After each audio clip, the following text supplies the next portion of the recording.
Slams Texas with heavy rain and flooding. The remnants of Alberta over Mexico after making landfall there and killing at least 4. The heavy rain and storm surge flooding the Texas coast.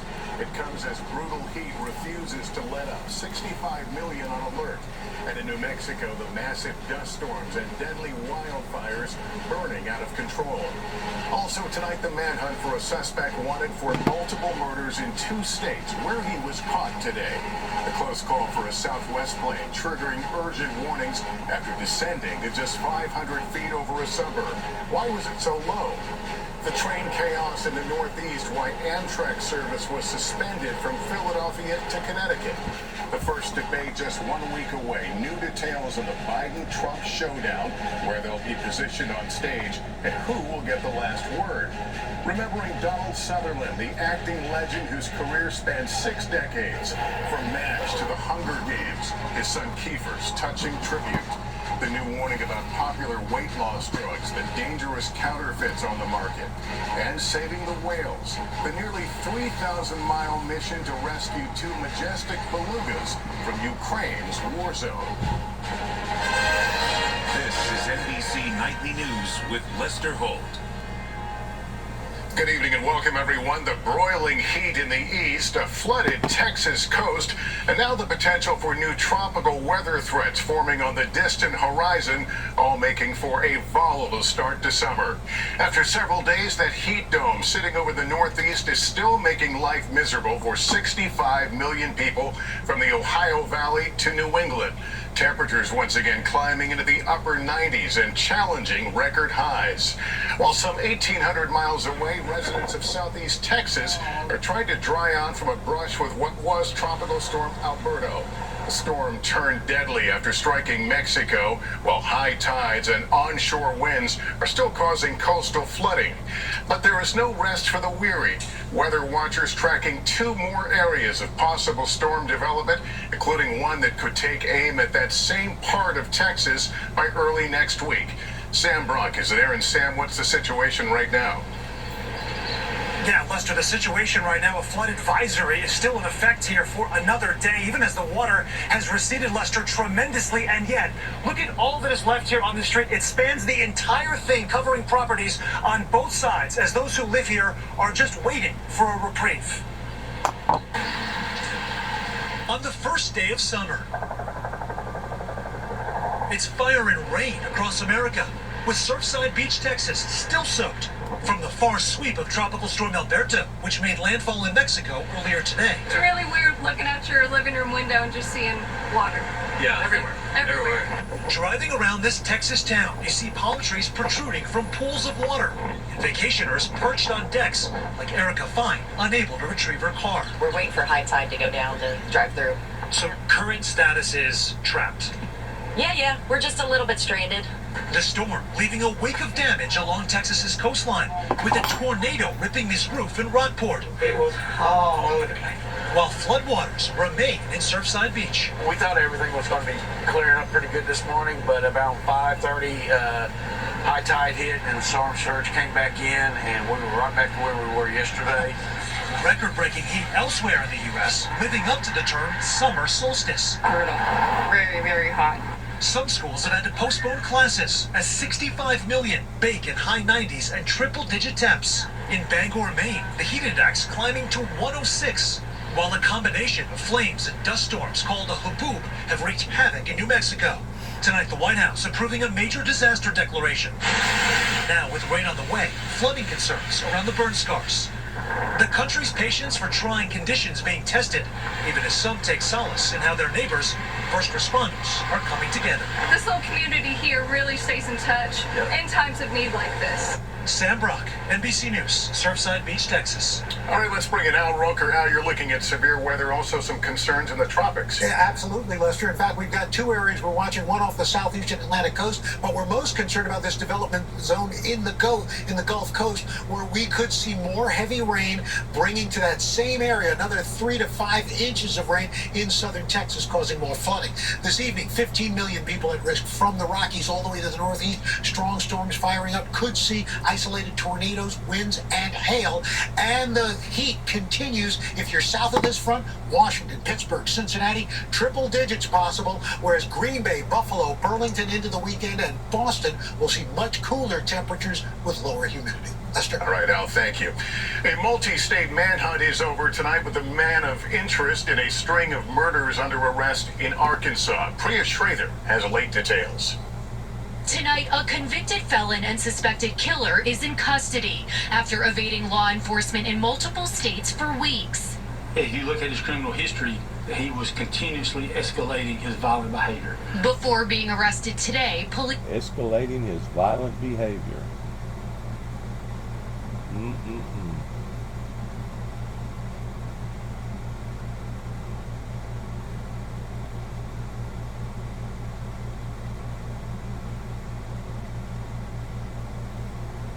Let's hear about this airlines. South. Priya Schrader, NBC News. Tonight, the FAA is investigating why a Southwest Airlines plane buzzed a suburb of Oklahoma City overnight, triggering low-altitude alerts in the control tower. Tom Costello covers aviation for us. Tom, is it clear what happened here?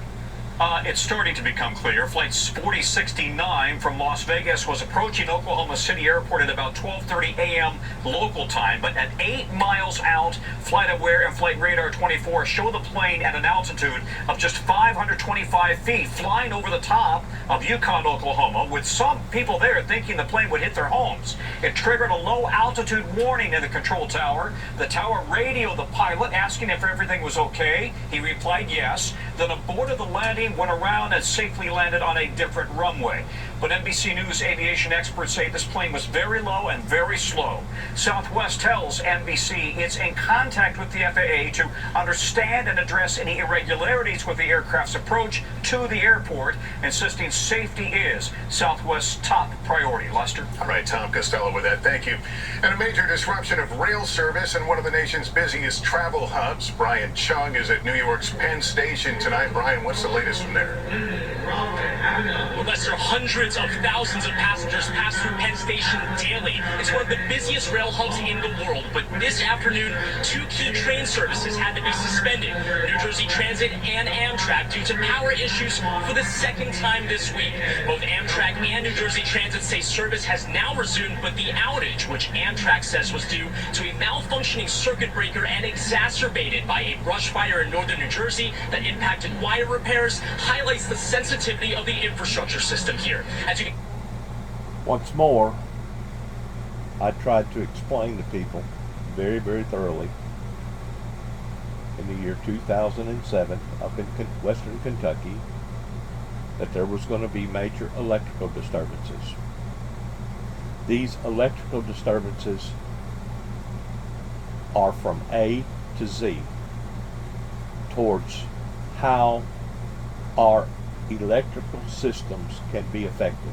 A matter of fact, just the other day I was listening to C-SPAN, and there was a Tennessee representative in there that was asking questions to somebody up in Washington, D.C.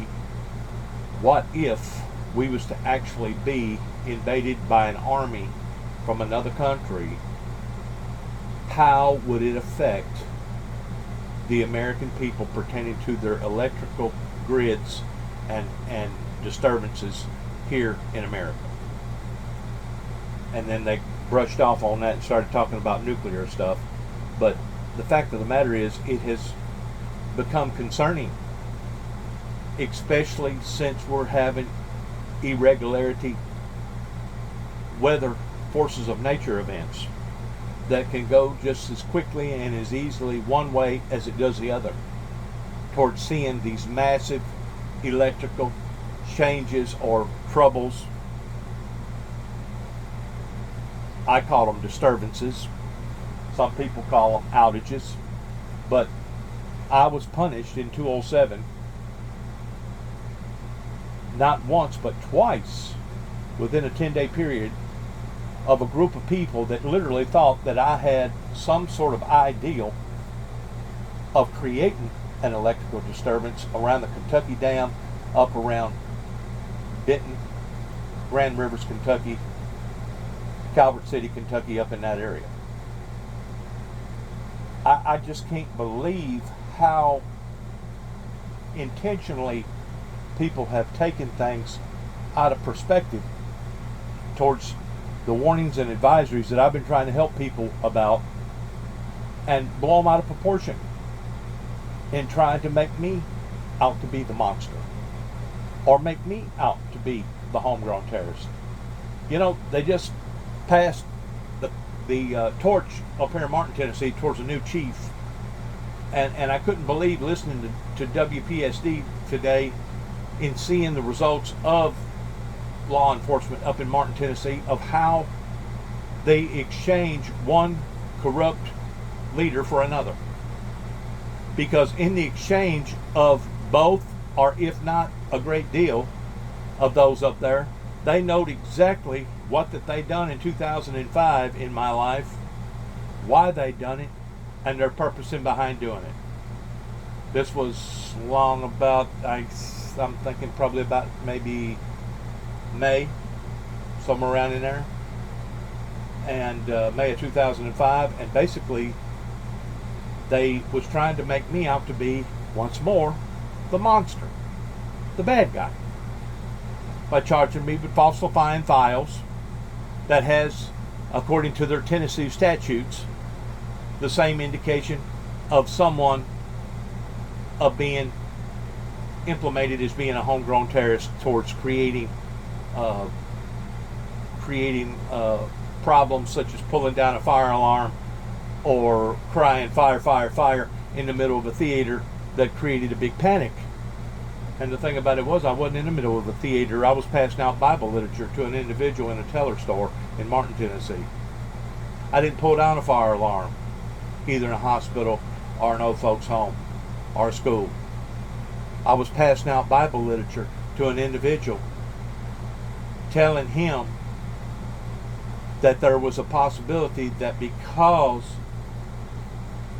of the content that I've been teaching and preaching on, of it being so controversial, I was probably going to wind up on the Channel 6 News, and sure enough, 2 years after that, I wound up on the national news out in Oklahoma City, Oklahoma, after they planted a bomb in the back of my truck and activated it, and once more tried to make me look like that I was the monster or that I was the bad guy.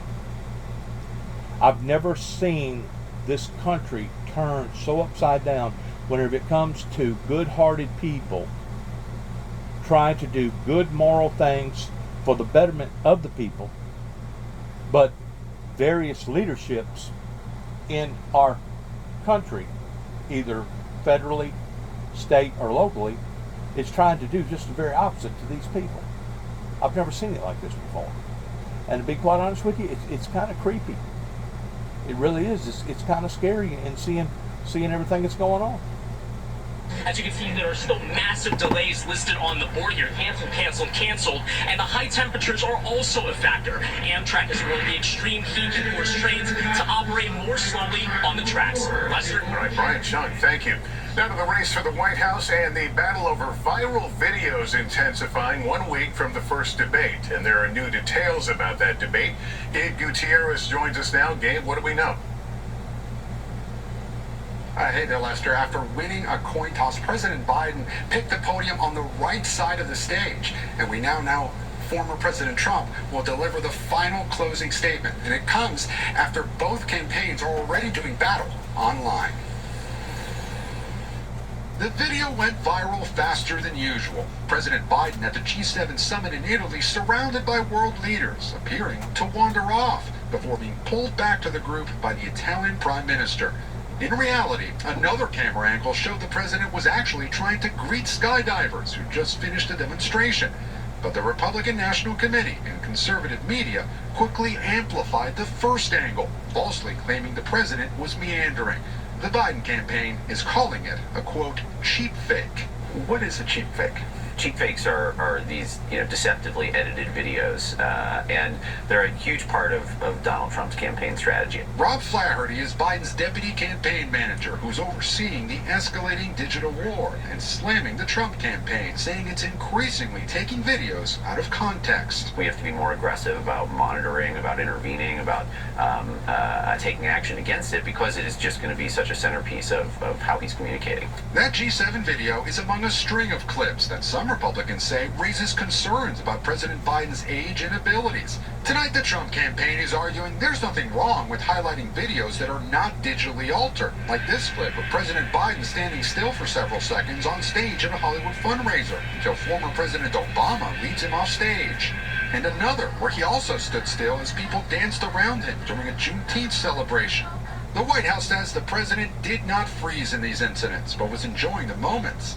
Tonight, the Trump team telling us the Biden campaign is trying to convince the American public not to believe their own eyes. We are simply posting these videos for the world to see and to come to their own conclusion on, which the American public has. The Trump campaign argues the Biden team has taken the former president's words out of context. We're going to put a 100% tariff on every single car that comes across the line. Now, if I don't get elected, it's going to be a bloodbath. By claiming that comment referred to political violence instead of economic pain. Then he said if he loses, it's going to be a bloodbath.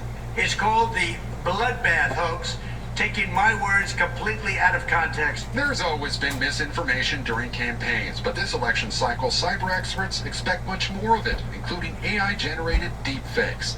Current and former officials tell NBC News that the FBI and Department of Homeland Security have no firm plan to alert the public about deepfakes or other false information during the 2024 election, unless it's clearly coming from a foreign actor and poses a sufficiently grave threat. A digital battlefield raising questions about free speech, censorship, and partisan politics. Gabe Gutierrez, NBC News, Wilmington, Delaware. I don't think it's partisan politics as much as I do people hear what they want to hear. People believe what they want to believe. And the fact of the matter is, these are issues that's not just happening in my life or have happened in my life, but these are issues across the board that now we're seeing happening in other people's lives again and again and again. So what's really going on here? Is people, is their imaginations running wild? Are they putting more into stuff than what they ought to? Or in this particular case, are they not putting as much into Mr. Biden freezing and having his moments of basically being inadequate while being on the camera? So if he's doing these things on camera off and on, it makes me wonder how many times is he doing them off the camera. There was a commentator that come on the news the other day, it was kind of like Saturday Night Live or whatever, and he was talking about both parties, that both parties knows that their leading candidate is really and truly not adequate to hold the presidential job for one reason or the other. And the guy brought up a good sound point, which was this: if they know that what they're doing is inadequate because the people in America deserve better than this, and they're still doing it anyway, what exactly is on their minds? What exactly is their motives towards going forward with this and not resolving it, basically resolving it on the front end versus waiting until possibly something sure enough grows out of proportion on the back end? What are both parties? What is motivating them? And what is their mindset in knowing that the people that they're putting in charge, or trying to put in charge, are inadequate?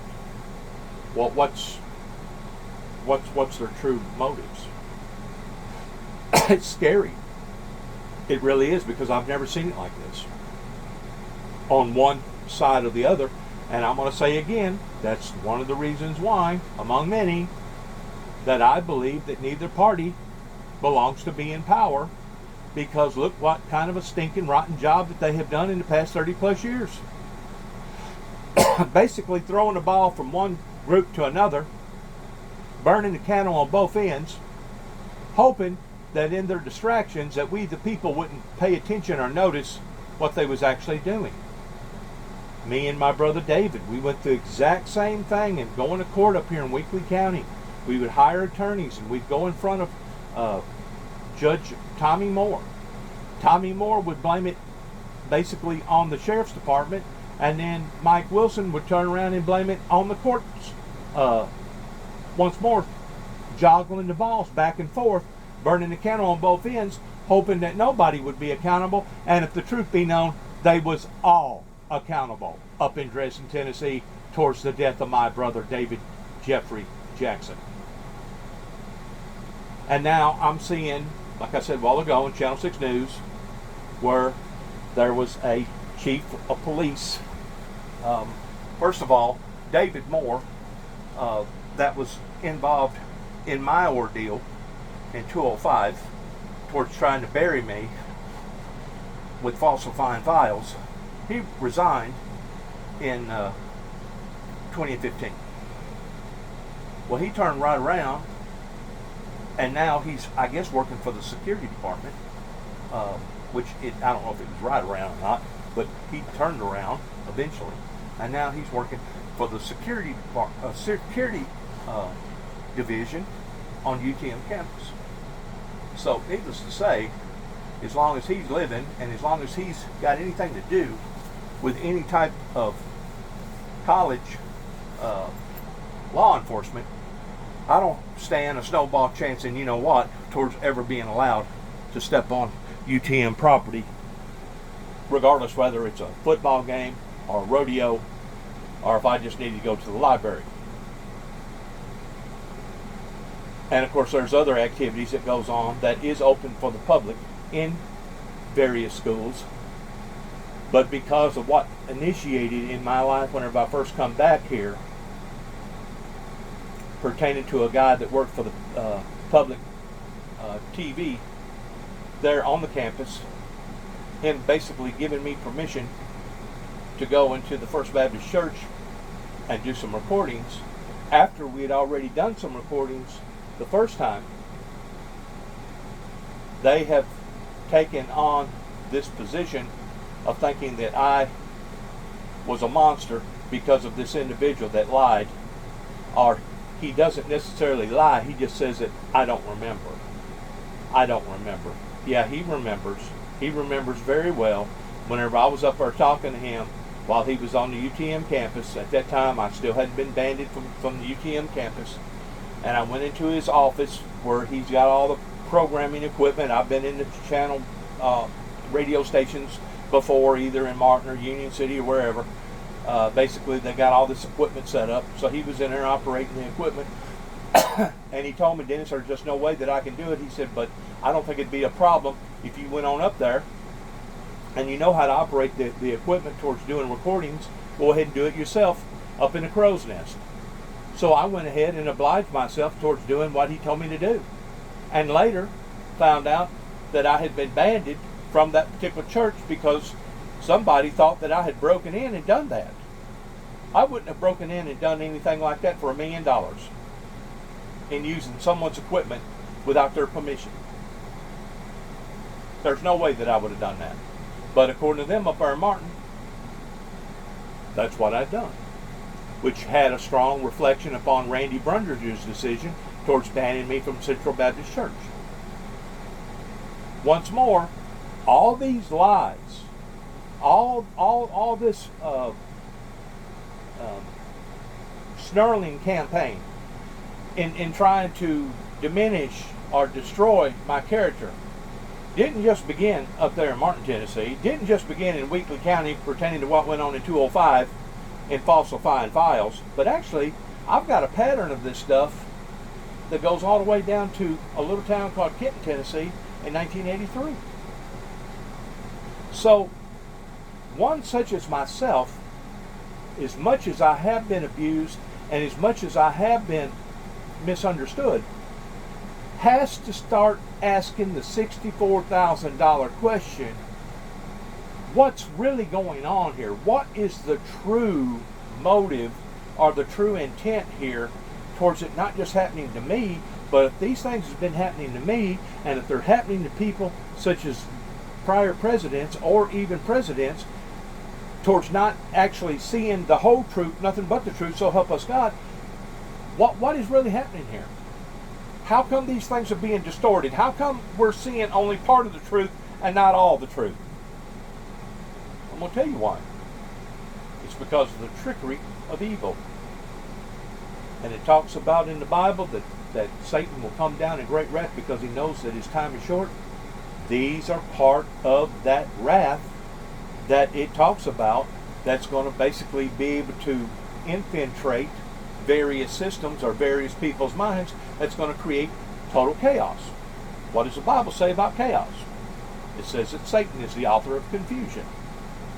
Now let's go back to what just recently showed pertaining to out in Oklahoma of an airplane, Pan Am I think it was, that come in entirely way too low, that caused panic, that people actually thought that this big bulky airplane was actually going to do damage to people's houses. Now something either distorted that pilot and that co-pilot's mind in thinking that that was okay, or possibly something went in and modified their equipment in giving out false signals, in thinking that they was, instead of 500 feet above the ground, maybe it was giving out signals that they was still 4,500 feet or 3,000 feet or 2,500 feet above the ground. In which 2,500 feet would be a close scrape in aviation violation, much less 500 feet, that you're going to come in on a 7-mile stretch and you're going to basically blow everybody's freaking windows out towards climbing too low before you ever even get to the airport. So there's going to be a big investigation about that. But the point that I'm trying to make is this, based around the supernatural and based around what the Bible teaches that's going to happen in the last days pertaining to the author of confusion. It's going to come down in great wrath because it or he knoweth its time is short. I have expressed this many different times pertaining to some other material that I have put out there on my social media platform, and I'm going to continue to say these things because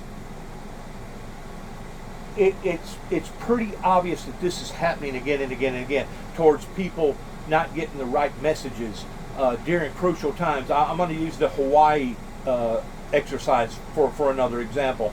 Whenever that fire first initiated over in Hawaii and those firemen went out there and put it out, they should have been assigned somebody to have been on guard to have made sure that there was not going to be a flare-up later on of some embers that was burning that they didn't realize that they put out.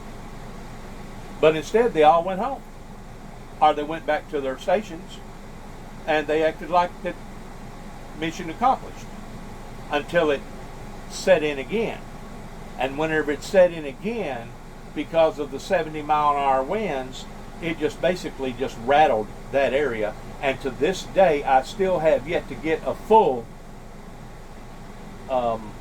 investigation of just exactly whose fault it was. There's been other major events happening out west pertaining to people not knowing how to evacuate, when to evacuate, blaming it on the electrical grid system over there. There's fires right now going on over in New Mexico, and I hate it so badly because I come so acquainted with them people in New Mexico, especially north of Taos, north basically of Santa Fe, New Mexico, north of Albuquerque. I got so familiar with those people's lives over there that whenever I see the destruction and 8 and 10,000, 20,000 people having to be evacuated, this bothers me. This bothers me because I've known those people. I went into those areas. I was in their little towns. I went to their rivers and streams and their restaurants and some of their worshiping centers. This bothers me that I continue myself to be misunderstood or blamed for things that I know good and well I did not have any intentions of. As a matter of fact, my intentions was trying to save and help people's lives and not to harm them and hurt people's lives.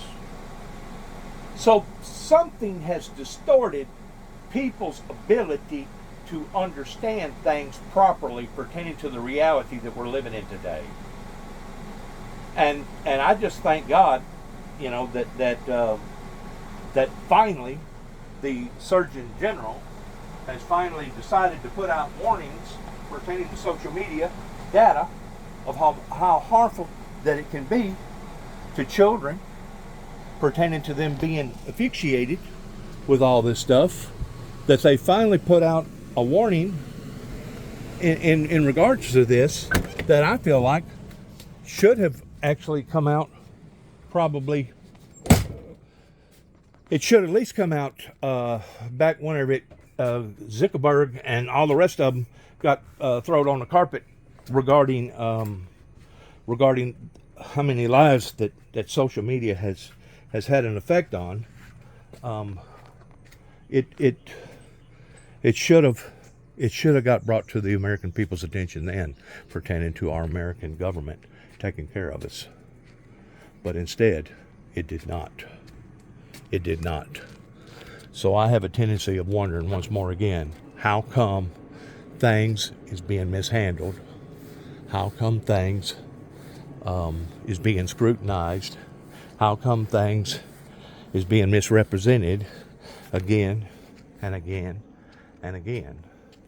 And of course, the only favorable answer that I can come up with is the fact that it is a supernatural entity that has come down, that is full of nothing but lies and deceit, that's basically energizing these problems in what we're seeing today, that's even getting worser and worser and worser.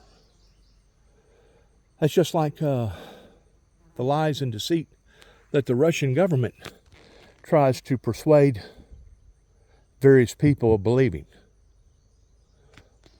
And if you really go back and look at other major confrontations, including wars, regardless whether it was World War II or whatever, you will see where that same characteristic was noticeable that created these strong diversions. Just like during World War II, in how that all them airplanes was coming to Hawaii, to Pearl Harbor, and none of it showed up on a radar screen. But yet now, we're supposed to have some of the most sophisticated equipment in the world to be able to see a bird flying if it was too low. So these are not coincidences, because there's too many of them that's continuously happening again and again and again. And of course, whenever you're like myself and you're trying to defend your dignity and you're trying to defend your honesty and your sanity, the only thing that I know personally that I can do is to make my case valid on my own social media platforms, and hopefully, eventually, somebody out there would take notice that the things that I'm talking about, that I'm not just rattling off, that I can actually prove. We have, as a human race, have become entrapped by all these diversions and all these smear tactics that to me it's scary, because it shows instability. It shows chaos. It shows anarchy. And whenever we have miscommunications, regardless whether it's a Pan Am airplane or even what happened in 9/11, Because I've always said all along that that second airplane should have never had the opportunity of getting that close to any building, that our national defenses pertaining to our aviation should have basically blowed that thing completely out of the sky before it ever got that close to the second building. Now, I know from a citizen standpoint that sounds harsh. It sounds cold. It sounds cruel. It sounds bad. But whenever it comes to our government officials taking care of us, they are supposed to do just exactly that. And you know what? As far as I'm concerned, they haven't been. Now there's a brand new Chevrolet truck going down the road there, coming by. Probably fixing to come to the auction out here, Saturday, 22nd of June, that I've been having a lot of unforeseeable visitors come down the road inspecting or talking about some of the matters that I'm talking about right now pertaining to this sale. I think there's going to be 65 acres right here that's going to be sold. I was told as of today, I don't know how true it is, that this could actually be a predominant field, 65 acre field here, of putting in solar panel field, solar panel farm right here. I don't know how true that is.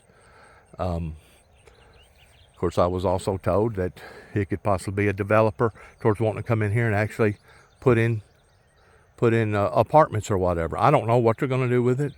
I don't know if it's going to remain a farm towards people farming it out and cropping it out, or what's going to happen. But whatever happens, it's going to happen because it's beyond my control, even though I'm right here next to it. They got a house down here, 2-bedroom little house, that in an acre, and then they got another lot of an older house that's basically fallen in down the road. It's got a well and a septic tank on it. They're going to sell it individually as a tract, a 5-acre tract, and then they're going to sell an acre tract with the house on it. It's going to be a separate tract, and then they're going to sell this 65-acre tract. I don't know if they're going to combine them all together whenever they get through, or what exactly is going to go on there. And of course, with me not having the big bucks, the deep pockets, what difference does it make whether or not I'm concerned about what they're going to do or what they're not going to do out here? Like I said, I'm limited in my control towards what I can do and what I can't do. But I did want to come out here in the middle or in the latter part of this particular video and show my viewers in the Purple Heart Memorial, the Purple Heart Dragon Memorial stuff that I have recently put out here for other people who have sacrificed so much. And I do mean sacrificed, because it's not just our first responders, it's not just our military, but whenever you have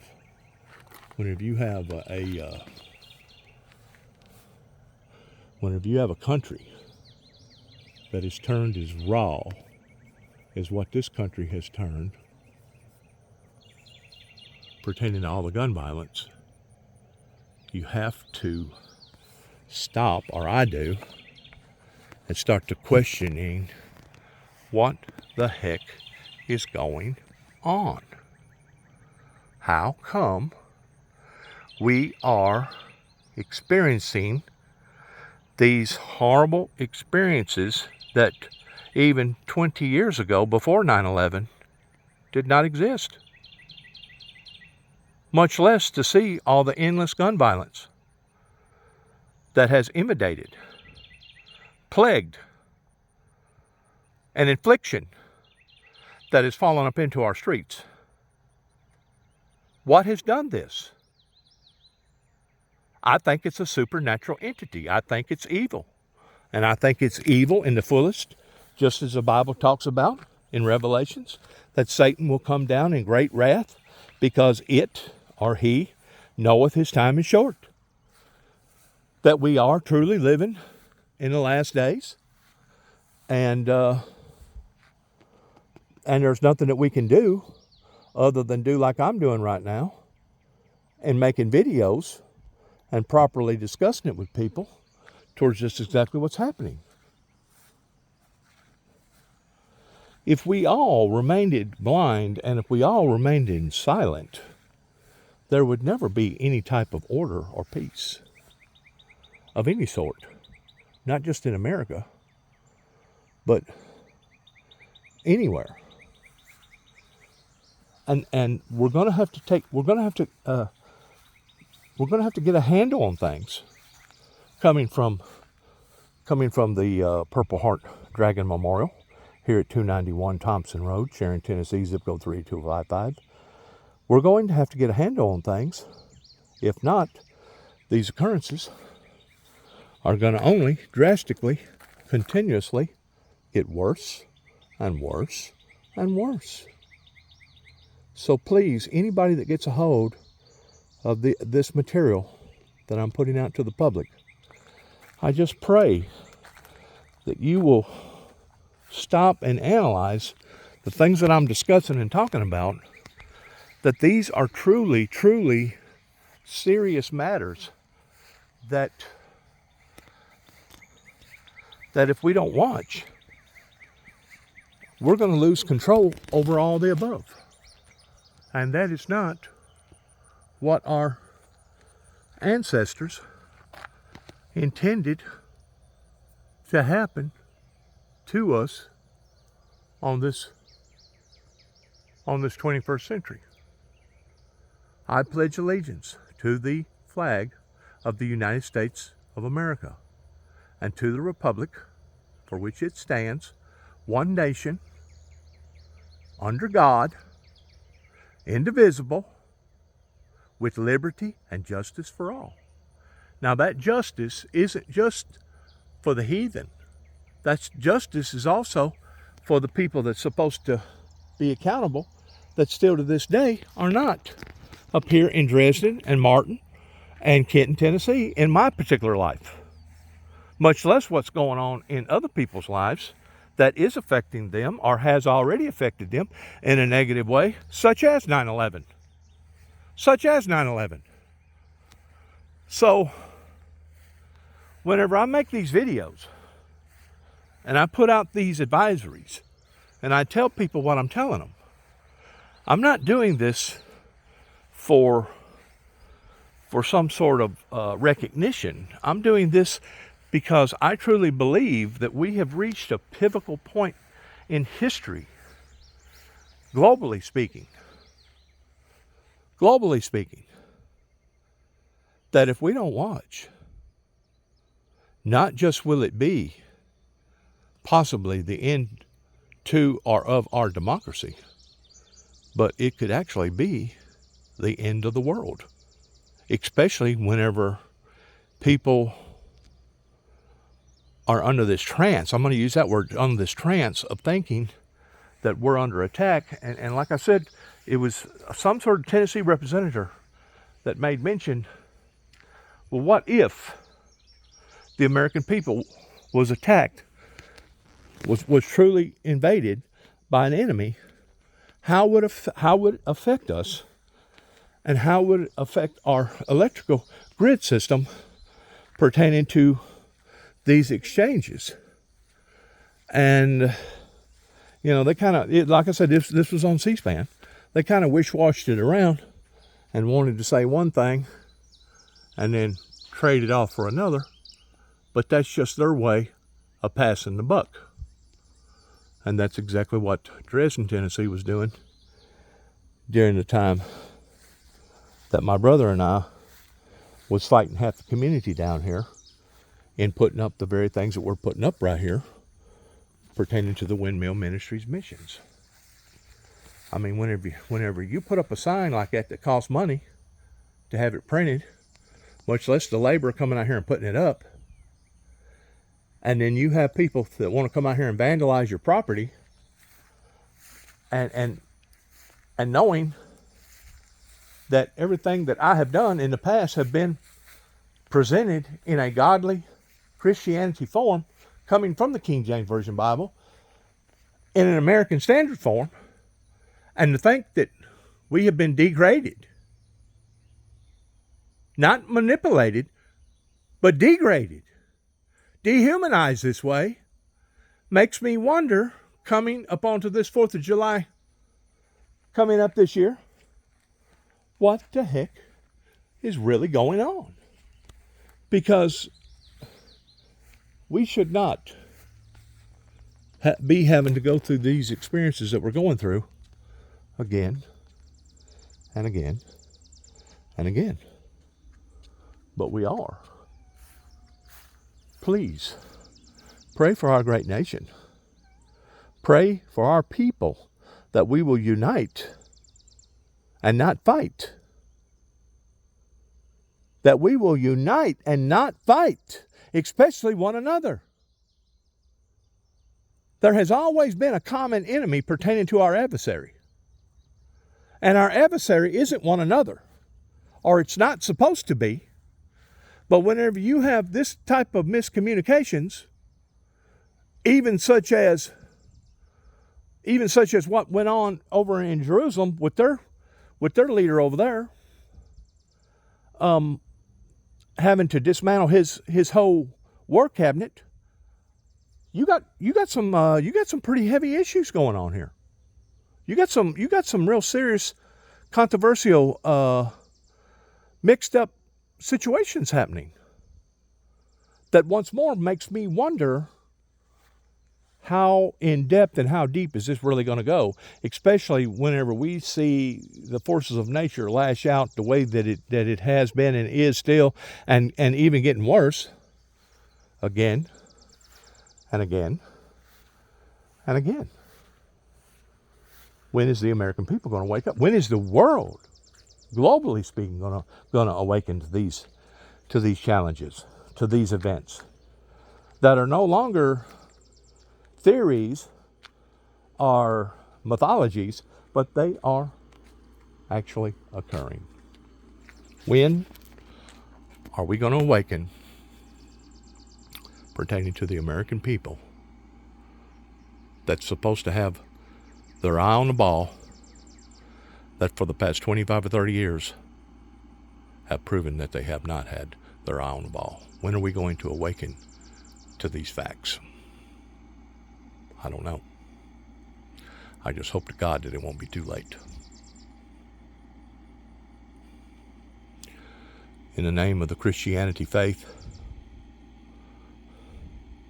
of being a proud American, I just wanted to say, God bless America, and may God have mercy on all of us pertaining to the state of affairs that are going on again and again and again.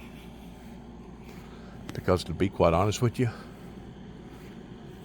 it's actually frightening, much less disheartening, in seeing how these incidences continue to escalate and to draw worser and worser and worser. I've used the strategy of someone that was climbing up a wet mountain, that every time they got to a certain point, and thinking that they was going to be able to grab a hold of a root or a limb or a rock and pull themselves up another 2 or 3 feet, that as soon as they pulled themselves up,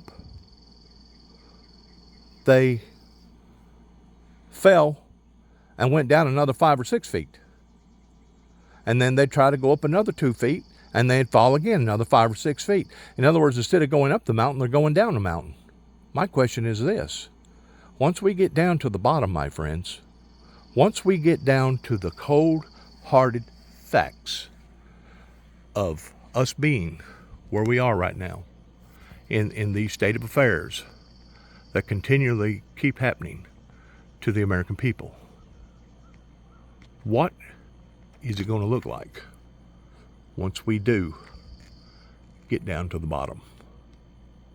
What is it going to look like pertaining to our own Achilles heel? That the way it looks is coming around the corner. God bless. God bless America. Good luck to all of us. Just want to say on this 4th of July coming up, regardless of those that are intrigued about this sale out here, may heaven please help us all. Because we have reached a state of our affairs that I'm truly, truly not just concerned, but worried about. Thank you. Thanks, America. God bless our troops. And God bless America. Good luck to all of us. And shalom.